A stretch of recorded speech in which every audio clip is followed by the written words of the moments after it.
A couple days ago, I was looking outside my window, and I thought, I should go on a cruise. I decided not to go on a cruise, but I think I found an alternative. Today, we're going on ROBLOX cruises, and we're going to rank them to see how much I would enjoy the experience in real life. Cruise ship port of Golden Springs. When I first boarded this cruise, the boat was sinking, and everyone on board was drowning. Let's just assume that this ship had hantavirus on board, and they destroyed the boat so that it couldn't spread worldwide. When I was able to properly board the cruise, we started out in the lobby. The check-in process was very simple, with a self-serve assistant to help you check in. The lobby was well decorated and clean. There was even a snack bar serving smoothies. After checking in, we went to our room on the 4th floor. It was easily accessible with stairs and an elevator. The room had 2 beds, a balcony, a bathroom, a couch, a TV, and a phone to call for room service or housekeeping. The bathroom had a working toilet, a sink, a mirror, and a shower. Everything was clean, but there were no towels, toilet paper, or cleaning products in the bathroom. We left our room in search of activities and went to the pool deck on floor 7.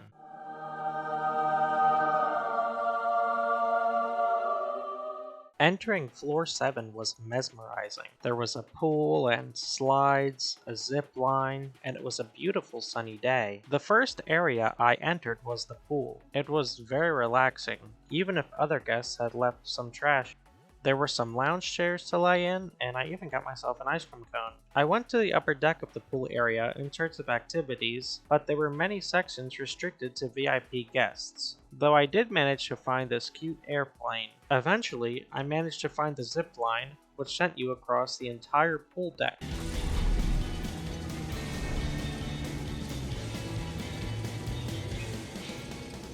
The zip line conveniently ended off at the start of a slide, so obviously I had to get on it. It was a bit traumatic due to a past experience I had on a slide, but it was still fun.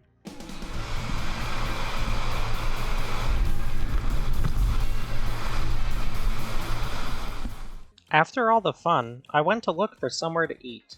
I found a dining area on the upper level of the pool deck. It looked fairly nice, but I had to seat myself. The service took a while, but eventually my steak and lemonade arrived. I left without tipping my waiter, which got me into big trouble. I was forced to work for housekeeping. I entered a guest room while they were inside, and at that point, I knew it was time to get on a new cruise. But first, we have to rate it. For atmosphere and cleanliness, I give it a 4 out of 5. The lobby and room were both comfortable and clean. And while the pool deck was spectacular, there were some issues with cleanliness. The bathrooms also lacked toilet paper and towels when we first entered the room. For activities, I give it a 3 out of 5. The pool was relaxing, and while the slide and zipline were fun, there wasn't much to do besides them. The dining experience was also subpar. Liberty Cruise Ship C Sim. When getting on my second cruise, I decided to change my attire into something a bit more appropriate.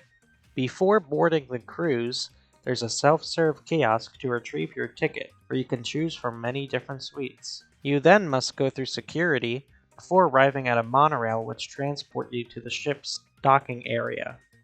After entering the ship, we are in the lobby area. Compared to the previous cruise, it seems more lackluster decor-wise. We immediately head towards our room, which has 1 bed and a TV on the opposite wall. There's no balcony, but the one wall is completely glass. The TV also has a large variety of options, including music, movies, and the option to order room service. When entering the bathroom, we can see that there is a bathtub instead of a shower. We also have a towel, toilet paper, and soap already in the room. I exit my room to look for some activities when I am gifted a hoverboard. I, however, immediately get stuck and must die, sending me all the way back to security and requiring me to ride the monorail again.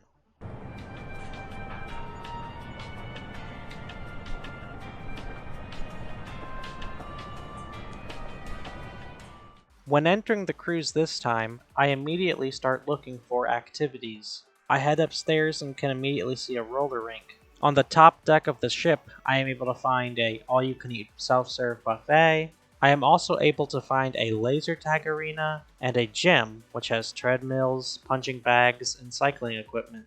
In search for more activities, I thought I found a rock climbing wall, but was mistaken. As I head back to my room, I fall into the ocean as the cruise ship speeds away from my lifeless body. My thoughts during my last moments of life were what I was going to rate this cruise ship. For atmosphere, I gave it a 2 out of 5. I never really felt like I was on a grand cruise ship. The room felt claustrophobic, and at times I felt more like I was in a mall than a cruise ship. For activities, I gave it a 3 out of 5. There's a large variety of activities on the ship, but none ever felt too relaxing. Playing laser tag and ice skating are fun, but there wasn't anything to do to wind down afterwards. My death while on this cruise ship did not impact these ratings at all, as that was low-key my own fault.